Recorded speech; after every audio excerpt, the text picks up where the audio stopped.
una de ellas tiene que ver con la crisis del combustible, Sergio. Hemos venido dialogando ampliamente sobre esto. Es así, algo que nos toca y nos impacta a todos, ¿no? No es una cuestión que solamente tienen que ver cercano quienes, por ejemplo, utilizan un auto o algún tipo de transporte, sino que tiene injerencia directa en nosotros. Y por eso ya está para conversar sobre este tema la docente en Economía Política, Gabriela Liruzzi. Como siempre, es un placer. ¿Cómo estás, Gabriela? ¿Todo bien?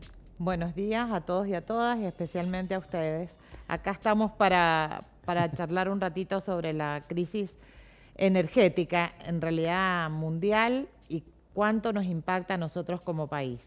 Bien, esa es la primera pregunta, si hay que culpar o mirar solamente los acontecimientos mundiales en esta situación, o es un cúmulo de varias cosas que nos llevan a la situación que estamos viviendo. En realidad hay una situación mundial que perjudica la situación nuestra especialmente, pero esta situación mundial ya venía previéndose desde el 2021, desde fines del 2021, con el aumento de la demanda de combustibles, gas, petróleo, electricidad, y situación que se agravó con la guerra. Pero además también nosotros en la Argentina tenemos un problema adicional, que es la falta de infraestructura y la falta de inversión en infraestructura específicamente para utilizar un mejor aprovechamiento de la energía. Ese es el conflicto que hoy tenemos. La energía la tenemos, lo que no tenemos es la capacidad de aprovecharla. Efectivamente. De todas maneras, también, como siempre yo le digo a Maru, siempre hablábamos con Maru, todo problema económico tiene un trasfondo político. Nosotros tenemos hoy una crisis del gasoil especialmente producida porque hay un aumento del valor de gasoil en el mundo, un aumento del valor del barril de petróleo que está oscilando, que se estimaba el año pasado que no iba a pasar los $100 y hoy está entre 101 y 102 dólares anoche mismo. Y nosotros estamos comprando el barril de petróleo mucho más caro que lo vendemos al interior. Esta diferencia entre lo que lo compramos y lo que lo vendemos es lo que está generando la crisis. En la Argentina hay dos mercados, un mercado mayorista de combustibles y un mercado minorista. El problema es que el que sostiene el precio es el mercado minorista. En el mercado mayorista, que es donde podría comprar el agro, ha permitido que siga aumentando el precio del gasoil. Esto ha llevado a que la producción de gasoil o la venta de gasoil en el mercado mayorista caiga un 2,5%, mientras que la producción del mercado minorista, la venta del mercado minorista, ha aumentado un 12%. Esto hace que tengamos que ponerle cupo a la venta y hace que se retrase todo lo que significan las compras y las ventas, oferta y demanda en el mercado de combustible. Bien. Sin embargo, como todo problema económico tiene un trasfondo político, CAMMESA, que es la administradora del mercado eléctrico mayorista, había comprado 3 barcos de gasoil, más o menos 150.000 metros cúbicos de gasoil, y los tiene frente a la costa de Montevideo. El problema es que no ha negociado aún con YPF para traerlos. Si CAMMESA no puede introducir ese gasoil para la producción de energía eléctrica, porque tiene sus piletas llenas, ¿sí? Tiene toda su capacidad de piletaje cubierto. De vuelta, los responsables de CAMMESA y los responsables de YPF responden a grupos políticos diferentes y esto hace que este enfrentamiento termine perjudicando a todo lo que significa el sector productivo. Bien. Gabriela, ahora, ¿esto de qué manera se va a haber traducido de forma directa? Porque ahí vemos impacto en la economía. Muchas personas, como bien decía Sergio, tal vez no terminan de comprender que esto puede producir que, bueno, los alimentos se encarezcan porque obviamente van a comenzar a hacer de manera, por lo menos las provincias que vivimos en el interior, que solemos tener ya los alimentos más caros justamente por el transporte, porque hay algunos que se concentran específicamente en la capital federal, hasta que llega a la provincia de San Juan, pueden empezar a escasear los alimentos, digo, no por el faltante de los mismos, sino por la falta de transporte? Obviamente, porque además de eso, hay dos cosas. La primera es que puede haber escasez, pero la otra es el aumento de los costos. ¿Por qué? Porque un viaje que tarda 20 horas de Buenos Aires a San Juan, hoy está tardando, puede llegar hasta 48 horas. porque los camiones tienen que ir recargando combustible por este cupo que tienen en las estaciones de servicio.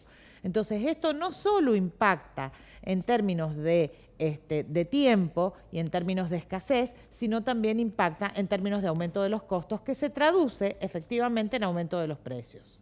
Bien. En el marco de esta crisis también hay un punto no menor y es el precio del gas.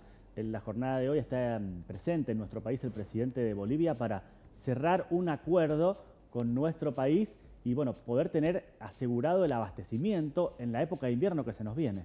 Esa es la otra pata de la crisis energética, como yo les decía recién.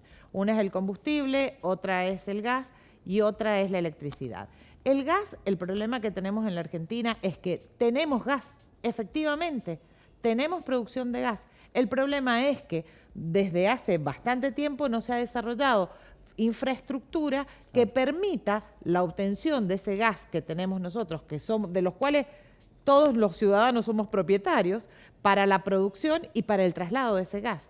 El gas necesita de infraestructura que tiene que ver con tuberías, que tiene que ver con centrales, que tiene que ver con todo un esquema de fábricas y de infraestructura para producir y trasladarlo. Entonces, como no hemos hecho un desarrollo, como no ha habido un grado de inversión tal que genere o permita ese traslado, necesitamos comprar afuera. Por lo tanto, hoy viene, como bien lo dijiste, hoy viene el presidente de Bolivia a negociar el precio del gas. El problema es que el gas sí tiene un impacto muy importante por la guerra entre Rusia y Ucrania, ¿sí? Porque Europa va a necesitar del gas de América Latina para cubrir sus necesidades. ¿Por qué? Porque Europa depende en un 60% del gas de Rusia y de Ucrania. Ucrania no está produciendo y Rusia está penalizada, por lo tanto necesitan buscar otro proveedor que sostenga esa demanda que tienen de gas los europeos. Bien, y nosotros en Argentina tenemos la capacidad suficiente, haciendo alusión a esto, a que no hemos hecho las inversiones pertinentes durante estas últimas décadas, ¿tenemos para abastecernos a nosotros y para seguir comercializando al exterior? Hay reservas para sostenernos y para comercializar. El problema es que mientras no tengas la infraestructura, de nada sirve tener la reserva. Claro. ¿Sí? Es como si yo estuviera sentada sobre el gas, pero no tengo cómo prender mi cocina. Claro. Bien. Por último, Gabriela, es muy interesante también marcar el tema de los precios, porque seguramente se vendrá un impacto en las boletas y en esto la distribución, digamos, a nivel internacional también ha sufrido impactos muy fuertes, en cuanto a aumentos muy fuertes. Sí, los países, de todas maneras, los países europeos tienen una política de protección de consumo eléctrico a pesar de que han ajustado sus tarifas. El problema, y acá viene a cuento el acuerdo firmado por el Fondo Monetario, con el Fondo Monetario Internacional, que si bien no da un monto, sí obliga a reducir el déficit fiscal. Esa necesidad de reducir el déficit fiscal obliga a redefinir el marco o los esquemas tarifarios que hemos tenido hasta ahora en la Argentina. Hasta ahora la Argentina subsidiaba a los sectores más desprotegidos, pero también en las zonas centrales, es decir, en Buenos Aires, en la ciudad autónoma, subsidiaba indistintamente. Entonces hay que hacer como un estudio más profundo de segmentación de tarifas para que el aumento impacte en aquellos que más tienen y más pueden pagar respecto de los que menos tienen. Bien. Bueno, a ella no le gusta ser la maestra ciruela y dice que no está acá para enseñar nada, pero finalmente nos termina dando una masterclass de economía política para todos aquellos que nos cuesta mucho tal vez comprender la realidad de estos diferentes hechos que van aconteciendo, que todo tiene que ver con todo. Así que Gaby, te agradecemos un montón como siempre por tu tiempo y por venir a compartir cada uno de los temas que proponemos aquí en Sama Noticias. Gracias a ustedes y es un placer para mí poderles explicar, tratando de que comprendan esta realidad que a veces no es lo que queremos, sino lo que sucede. Es así. Muy bien, muchas gracias.